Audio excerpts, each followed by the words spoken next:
Hello जय हिंद साथियों, स्वागत है आप सभी का सत्या एक्सीलेंट यूट्यूब चैनल पे। साथियों, अभी मैं लाइव आपको पढ़ा रहा था जो कि आईटीआई फर्स्ट ईयर इलेक्ट्रीशियन का, उसी का यहाँ पर दोबारा मैं करने वाला हूँ, क्योंकि दोबारा यहाँ पर इसलिए आपको यहाँ पर पढ़ाया जा रहा है क्योंकि पहली बार यहाँ पर लाइव आया था और वहाँ पर नेटवर्क प्रॉब्लम की वजह से सही रिकॉर्ड नहीं हो पाया। तो चलिए आज का क्वेश्चन शुरू करते हैं। आई फर्स्ट ईयर इलेक्ट्रीशियन थ्योरी का मोस्ट इंपॉर्टेंट क्वेश्चन है, क्वेश्चन नंबर 1 से।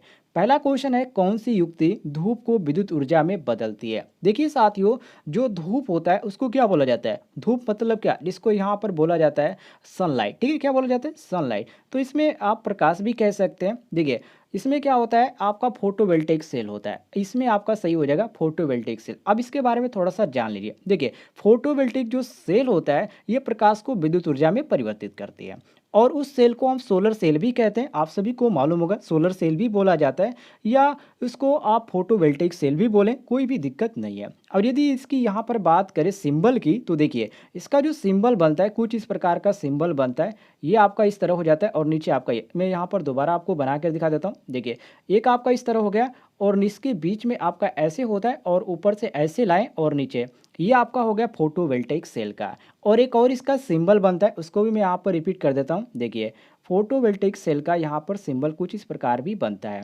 आप इस तरह भी बनाना चाहें तो आप इसको बना सकते हैं और आसानी से। ये देखिए, ये ध्यान देने वाली चीज़ है। ये आपका एक हो गया और ये आपका एक हो गया, ये दोनों चीज़ आपका एक है, लेकिन यहाँ पर सिंबल कभी कभी पूछ दिया जाता है, तो इन दोनों चीज़ों को आप नोट कर लीजिएगा। देखिए साथियों, फोटोवोल्टेइक सेल में क्या होता है कि एक इसमें एक महीन सिलिकॉन की परत होती है। क्या होती है? एक महीन सिलिकॉन की परत होती है जिसके ऊपर एक क्या होता है, प्रकाश की किरणें पड़ती है। क्या होता है? इसके ऊपर एक प्रकाश की किरणें पड़ती है और एक इसका चांदी का एनोड भी होता है, जो सिलिकॉन के ऊपर प्रकाश की जो किरणें पड़ती है उसको पढ़ने के बाद, जब किरण पड़ती है उसके पढ़ने के बाद जो इलेक्ट्रॉन होता है वो उत्सर्जित होता है और उन्हें इकट्ठा करने का काम एक और भी मशीन होती है जिसको एनोड बोला जाता है। तो ये इसके द्वारा इकट्ठा होता है। तो यहाँ पर जो होता है ये धूप को होता है, इसको जो एकत्रित करती है, जो इसको इलेक्ट्रॉन के रूप में धूप को इसमें कन्वर्ट कर होता है, इसमें जो परत लगती है उसके द्वारा, और जो इकट्ठा करता है वो उसको एनोड बोला जाता है। तो इसी को यहाँ पर साथियों बोला जाता है कि कौन सी युक्ति धूप को विद्युत ऊर्जा में परिवर्तित करती है या बदलती है, तो उसको बोला जाता है फोटोवोल्टेइक सेल या सोलर सेल का है, कोई भी दिक्कत नहीं है। तो यहाँ पर आपका सही हो जाएगा ऑप्शन नंबर ए, बिल्कुल करेक्ट आंसर।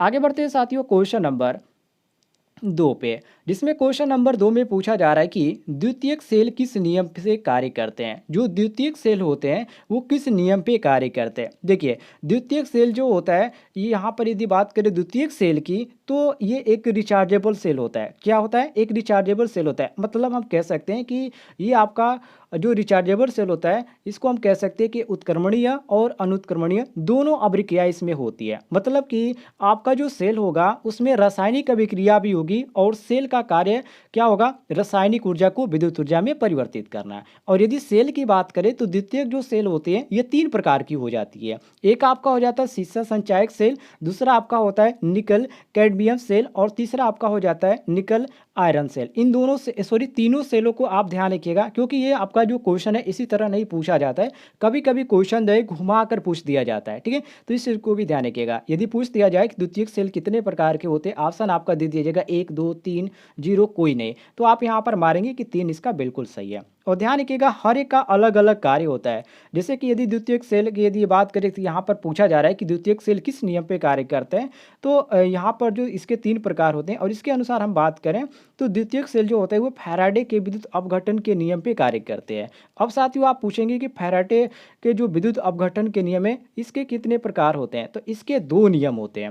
एक आपका हो जाता है जो यहाँ पर मैं आपको लिख देता हूँ, सूत्र के अनुसार आपको बताता हूँ। देखिए पहला आपका हो जाता है M बराबर जेड आई टी हो जाता है। क्या होता है? M बराबर जेड आई टी। और दूसरा आपका क्या हो जाता है? दूसरा आपका हो जाता है M1/W1 बराबर M2/W2 बराबर M3/W3। ध्यान रखिएगा ये आपका 2 नियम हो जाते हैं विद्युत अपघट्ट के, तो इसको आप दोनों को ध्यान रखिएगा। इस पे आपको सवाल भी दिए जाएंगे। अब यहाँ पर देखिए इसमें पूछा जा रहा है कि जो द्वितीयक सेल होते हैं वो किस नियम पे कार्य करते हैं। तो यहाँ पर साफ है ये किस पे कार्य करते हैं साथियों, तो ये कार्य करते हैं फैराडे के विद्युतीय अपघटन के नियम पे। तो ऑप्शन नंबर सी हमारा बिल्कुल करेक्ट आंसर हो जाएगा, मिला लीजिएगा। और कोई भी क्वेश्चन में किसी प्रकार का डाउट हो आपको तो आप कमेंट बॉक्स में पूछ लीजिएगा, आपको जानकारी मिल जाएगी।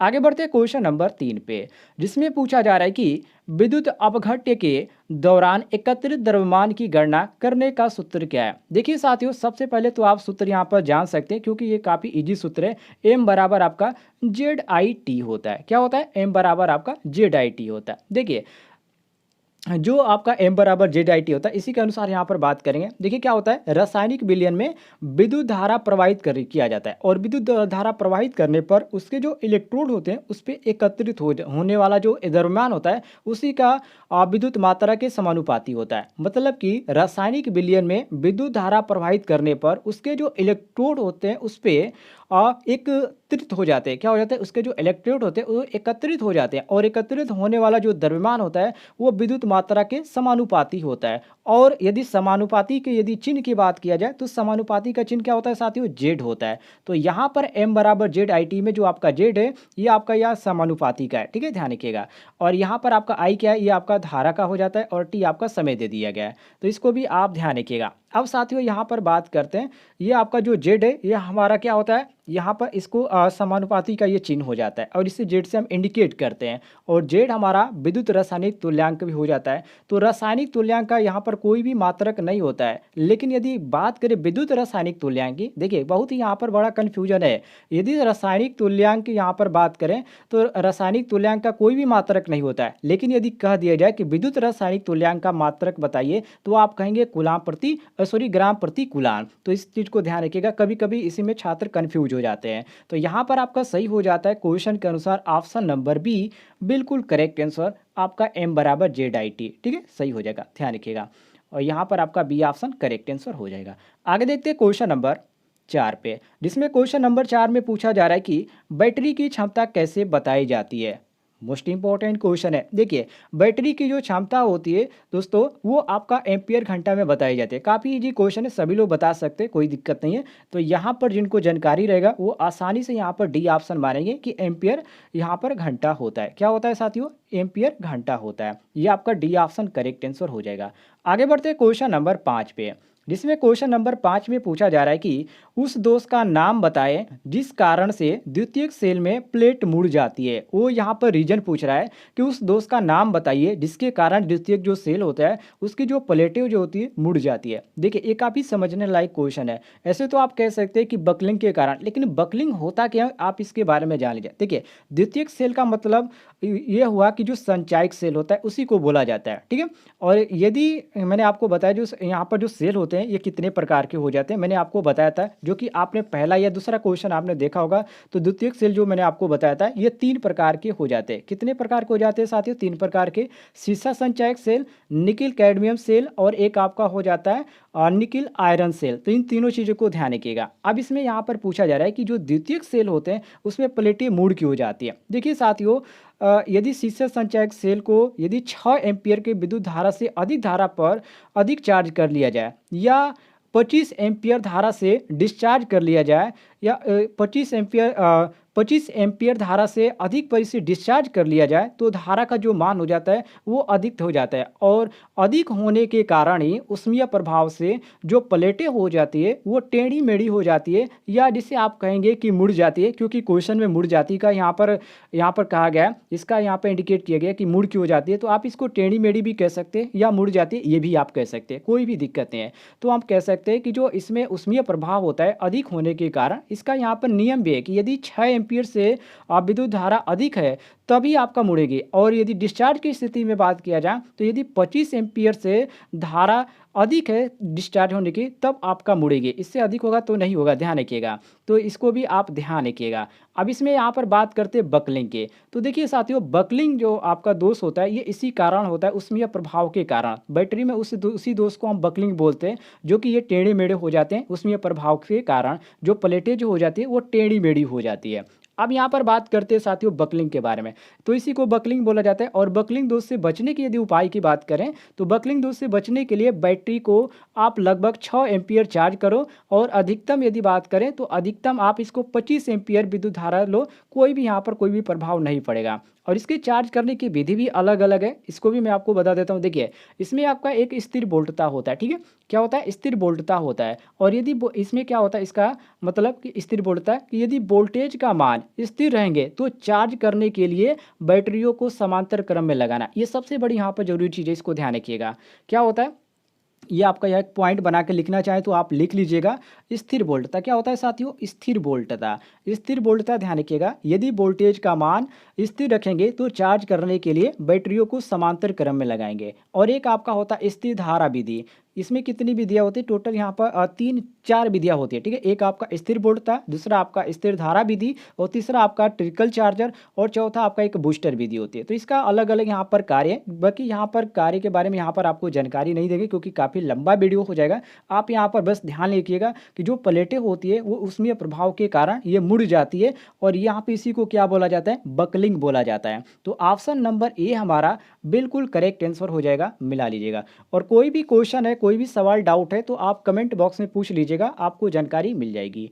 आगे बढ़ते हैं साथियों क्वेश्चन नंबर 6 पे, जिसमें क्वेश्चन नंबर 6 में पूछा जा रहा है कि विद्युत आवेश की इकाई क्या है। मोस्ट इंपॉर्टेंट क्वेश्चन है, विद्युत आवेश की इकाई क्या है, या विद्युत आवेश की क्या इकाई होती है। दोनों का मतलब एक ही है। देखिए, इसका आप सिंपली कहें तो यहाँ पर कूलाम होता है, क्योंकि इसका जो सूत्र होता है साथियों, क्यू बराबर क्या होता है? क्यू बराबर आपका आई टी हो जाता है। तो आपका आई का क्या हो जाएगा? एम्पियर हो जाएगा। और आपका टी का क्या हो जाएगा?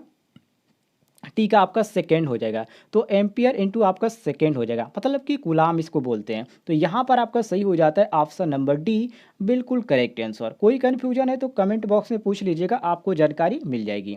आगे बढ़ते हैं साथियों क्वेश्चन नंबर 7 पे, जिसमें क्वेश्चन नंबर 7 में पूछा जा रहा है कि लिथियम सेल का निर्गत वोल्टेज कितना होता है। मोस्ट इंपॉर्टेंट क्वेश्चन है, लिथियम सेल का निर्गत वोल्टेज कितना होता है। देखिए, लिथियम सेल में दोस्तों क्या होता है, लिथियम ऑक्साइड व विद्युत अपघटन सल्फर डाइऑक्साइड भरा जाता है, आप सभी को मालूम होना चाहिए। और इसका जो वोल्टेज होता है वो लगभग 2 दशमलव कितना होता है, 2.5 से आपका 3.6 होता है। कितना होता है साथियों? 2.5 से आपका 3.6, ये ऐसा माना जाता है, ठीक है। आप बुक में भी देखेंगे तो आपको इतना ही मिलेगा। और जो भी यहाँ पर टेक्निकल एग्जाम होते हैं उसमें यदि क्वेश्चन ये पूछा जाता है तो इसका भी मान इतना ही रखा जाता है। और जो यहाँ पर 2.5 से यहाँ पर जो 3.6 वाले जो वोल्टेज होता है इसका इतना ही होता है। और इसको ध्यान रखिएगा, इसको इतना ही माना जाता है। और इस प्रकार की जो सेल होती है दोस्तों, वो लैपटॉप में की बैटरी में भी इसका उपयोग किया जाता है, इसका जो कि लिथियम बैटरी होती है। और इसमें टार्च में भी किया जाता है, जो किसान लोग ज़्यादातर जो टार्च यूज करते हैं उसमें भी आपको देखने को मिलेगा। आपके मोबाइल में भी जो यहाँ पर सेल देखने को मिलेगा ये आपका यही सेल होता है, लिथियम सेल होता है, ध्यान रखिएगा। कोई भी दिक्कत है तो आप कमेंट बॉक्स में पूछ लीजिएगा। इसमें भी कौन सा यहाँ पर सेल प्रयोग किया जाता है, इसमें आप मोबाइल में भी आपका लिथियम सेल ही प्रयोग किया जाता है। और इसमें ध्यान रखिएगा, इस सेल का एनोड जो होता है वो किसका बना होता है, तो एनोड जो होता है वो आपका लिथियम का बना होता है। और जो कैथोड होता है, जो कैथोड होता है साथियों, वो प्राथमिक सेल का कार्बन का बना होता है। क्या होता है? कार्बन का बना होता है। तो यहाँ पर इन दोनों चीज़ों को भी ध्यान रखिएगा। तो यहाँ पर क्वेश्चन के अनुसार हमारा सही हो जाता है ऑप्शन नंबर डी, बिल्कुल करेक्ट आंसर। डी ऑप्शन हमारा क्वेश्चन के अनुसार बिल्कुल करेक्ट आंसर हो जाएगा, सभी लोग मिला लीजिएगा।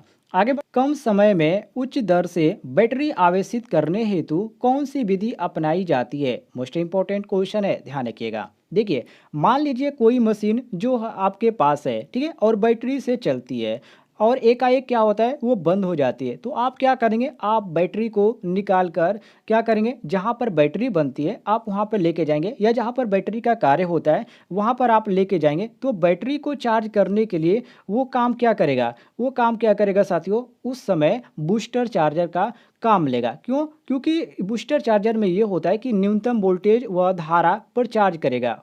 बूस्टर चार्जर यही कार्य करता है कि जो न्यूनतम वोल्टेजता होती है और ये धारा पर कार्य करता है। मतलब कि धारा का जो मान होगा वो अधिक होगा और वोल्टेज का मान कम होगा ये बूस्टर विधि में, और इससे क्या होता है आसानी से ये चार्ज हो जाता है। अब यहाँ पर देखिए आपको ऑप्शन भी दिया गया है बूस्ट आवेश, या आप इसको बूस्टर बोलें या बूस्ट आवेश बोले, कोई भी यहाँ पर दिक्कत नहीं है। तो यहाँ पर आपका बी ऑप्शन बिल्कुल करेक्ट आंसर हो जाएगा, मिला लीजिएगा। और कोई भी कन्फ्यूजन होता है तो कमेंट बॉक्स में पूछ लीजिएगा, आपको जानकारी मिल जाएगी।